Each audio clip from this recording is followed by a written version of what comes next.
നമ്മുടെ സ്വർണ്ണത്താത്ത ചേച്ചി എന്തൊക്കെയോ പിച്ചും പേയും വിളിച്ച് പറയുന്നുണ്ട്. കുറച്ച് പഴയതാണ്, എന്നാലും കുഴപ്പമില്ല, കേൾക്കാം.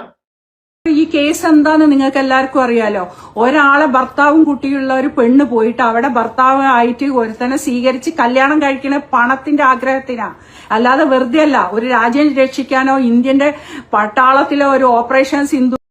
ആ ഒരു മിനിറ്റ് സ്വർണ്ണത്താത്ത ചേച്ചി, നിങ്ങൾ മുസ്ലിമായി ജനിച്ചിട്ട് ആ മതത്തെയും ഉപേക്ഷിച്ച് തട്ടവും ഉപേക്ഷിച്ചിട്ട് സംഖ്യയുടെ കോണവും അലക്കി സംഖ്യകളെ സുഖിപ്പിച്ച് ഇസ്ലാം മതത്തിനെയും മുസ്ലിങ്ങളെയും പരദൂഷണം പറഞ്ഞ് ഏഷ്യനെയും മൂട്ടിക്കൊടുത്ത് സംഖ്യയുടെ കൂടെ നിൽക്കുന്നത് സംഖ്യയുടെ പുളുങ്കുരി കിട്ടാനൊന്നല്ലല്ലോ.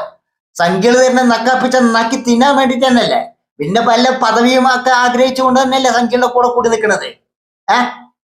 മറ്റൊരാളുടെ ജീവിതത്തിലേക്ക് എത്തി നോക്കി അവരെ പരദൂഷണം പറയുന്നതിന് മുന്നേ നമ്മുടെയൊക്കെ ജീവിതം നീയൊക്കെ എങ്ങനെയാണ് ജീവിച്ചുകൊണ്ടിരിക്കുന്നതും കൂടെ ഒന്ന് ചിന്തിക്കുന്നത് നല്ലതാണ്. ഒരാളവിടെ മരണത്തിന് മുഖാമുഖം കണ്ടുകൊണ്ടിരിക്കുമ്പോഴാണ് സോഷ്യൽ മീഡിയയിൽ വന്നിട്ട് ഇങ്ങനെ പരദൂഷണം പറയണം. നാണം ഉളുപ്പില്ല ശ്രീയ, നിനക്ക് നാണം ഉളുപ്പില്ല ശ്രീയ?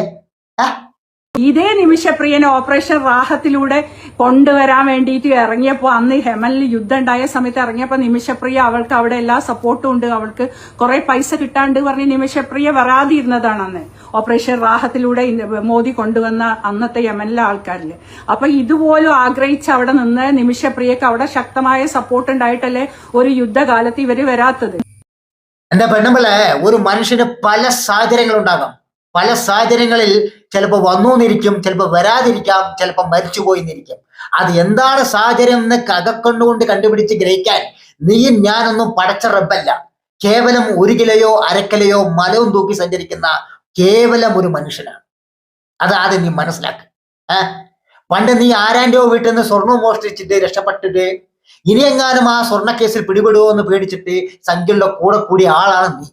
ആ ഗണത്തിൽ നീ എല്ലാവരെയും കാണരുത്.